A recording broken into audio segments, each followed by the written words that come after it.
दोस्तों आज मीडिया में एक खबर चल रही है कि बीपीएससी अपनी आगामी परीक्षाओं में परीक्षा प्रक्रिया में बदलाव करने जा रही है और जो भर्ती प्रक्रिया पहले से चली आ रही थी कि बहुत सारे पद के लिए जो परीक्षाएं होती थी उसमें एकल परीक्षा वनडे एग्जाम यानी सिर्फ पीटी परीक्षा होती थी।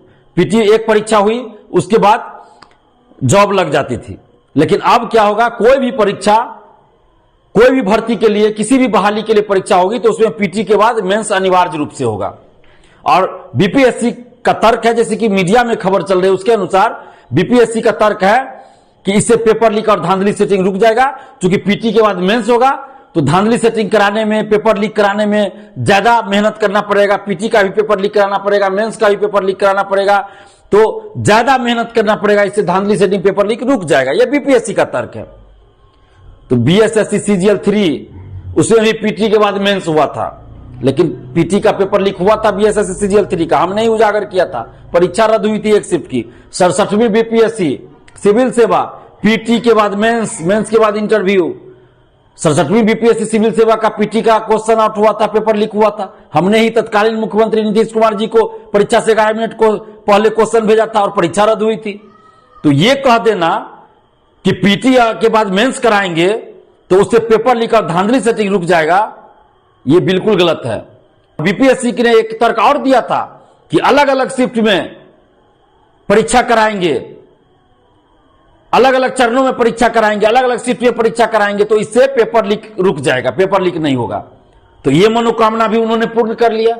एईडीओ की परीक्षा उन्होंने एक से अधिक चरण में कराया, एक से अधिक शिफ्ट में कराया, तो भी इनका पेपर लीक हो गया, तो भी धांधली सेटिंग की बात हो गई। 30 से 35 लाख का रेट पूरे मार्केट में चल रहा था। तो यह कहना कि अलग अलग शिफ्ट में कराने से पेपर लीक रुक जाएगा, यह कहना कि पीटी के बाद मेंस लेंगे तो पेपर लीक धांधली सेटिंग रुक जाएगा, यह बिल्कुल गलत तर्क है।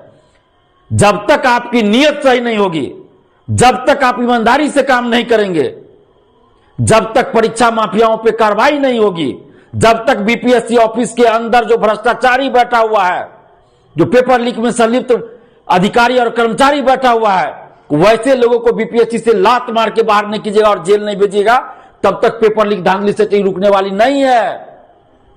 आप तो बीपीएससी सिविल सेवा में पीटी के बाद मेंस, मेंस के बाद इंटरव्यू भी कराते हैं। तो आपके तो पूर्व सदस्य ने, बीपीएससी के पूर्व सदस्य ने इंटरव्यू में 25 लाख रुपया मांगा था, वो प्रकरण भूल गए क्या? 25 लाख रुपया सिर्फ इंटरव्यू में मांगा गया था 2016-17 में। अब सोचिए उस समय का रेट 25 लाख सिर्फ था इंटरव्यू का, और पूरे बहाली का 55 से 60 लाख था। माने डिप्टी कलेक्टर बनना है, आपको डीएसपी बनना है तो 55 से 60 लाख दीजिए, पूरा पीटी मेंस इंटरव्यू सब करा देगा। तो पीटी के बाद मेंस कराएगा, इससे पेपर लीक धांधली सेटिंग रुक जाएगा। ये मनगढ़ंत कहानी बनाकर बिहार के लाखों करोड़ों युवाओं को ठगने का काम किया जा रहा है, गुमराह करने का काम किया जा रहा है। मैं ये मानता हूं कि कुछ पद ऐसे होते हैं जिसकी बहाली के लिए जो परीक्षाएं होती है उसमें पीटी और मेंस होना चाहिए। कुछ पद ऐसे हैं जिसमें पीटी के बाद मेंस और इंटरव्यू होना चाहिए। जैसे सिविल सेवा में पीटी के बाद मेंस इंटरव्यू होता है। बहुत सारी परीक्षाएं बीपीएससी द्वारा होती है, उसमें पीटी के बाद मेंस होता है। लेकिन यह तर्क देना कि पीटी के बाद मेंस कराएंगे तो पेपर लीक धांधली सेटिंग रुक जाएगा, इसलिए आगामी सभी परीक्षाओं में पीटी मेंस हम कराएंगे, यह बिल्कुल गलत तर्क है, बिल्कुल गलत है, गुमराह किया जा रहा है। एक जो कहावत है कि उम्र भर गाली भूल करता रहा, धूल आईने पे थी, चेहरा साफ करता रहा। तो भ्रष्टाचारी बीपीएससी ऑफिस के अंदर बैठा हुआ है, पेपर लीक कराने वाला बीपीएससी ऑफिस के अंदर बैठा हुआ है, और ये परीक्षा प्रक्रिया में बदलाव करने जा रहे हैं तो उसे पेपर लीक रुक जाएगा। अरे 67वीं बीपीएससी पेपर लीक में कई लोगों का नाम आया था।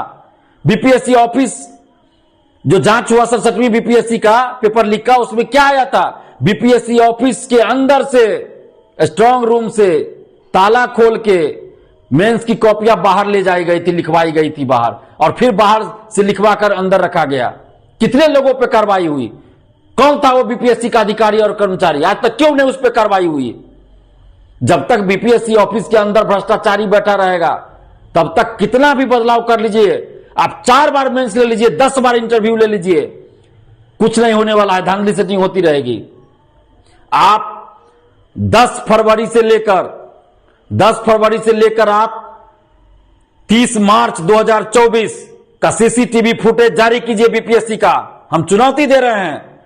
10 फरवरी 2024 से 30 मार्च 2024 का सीसीटीवी फुटेज पूरे बीपीएससी ऑफिस का, गेट से लेकर पूरे ऑफिस का एक एक रूम का आप जारी कर दीजिए। है हिम्मत बीपीएससी को जारी करे, वो सार्वजनिक करे सीसीटीवी फुटेज, उसमें आ जाएगा कि कौन है पेपर लीक कराने वाला, वो आ जाएगा। जारी कीजिए, है हिम्मत। मैं चैलेंज कर रहा हूं, चुनौती दे रहा हूं बीपीएससी को, आप जारी कीजिए सीसीटीवी फुटेज। मैंने उस समय भी टीआरई 3 पेपर लीक के समय भी कहा था, क्यों नहीं सीसीटीवी फुटेज जारी किया जा रहा है? और जो जांच एजेंसी है उनको भी चाहिए कि सीसीटीवी फुटेज देखे बीपीएससी का, पता चल जाएगा कि कौन कौन लोग बीपीएससी ऑफिस में क्या कर रहे हैं। तो यह सिर्फ तर्क देना, यह बिल्कुल गुमराह करने वाली बात है। और टीआरई 4 में कहा जा रहा है कि पीटी के बाद मेंस होगा, तो इसका मतलब टीआरई 1, टीआरई 2, टीआरई 3 तीनों आपका गलत है, तीनों गलत प्रक्रिया हो गई।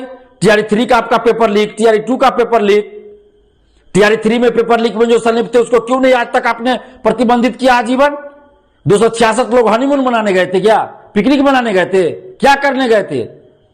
क्यों नहीं वैसे लोगों को प्रतिबंधित किया गया? आज तक आजीवन प्रतिबंधित किया जाए।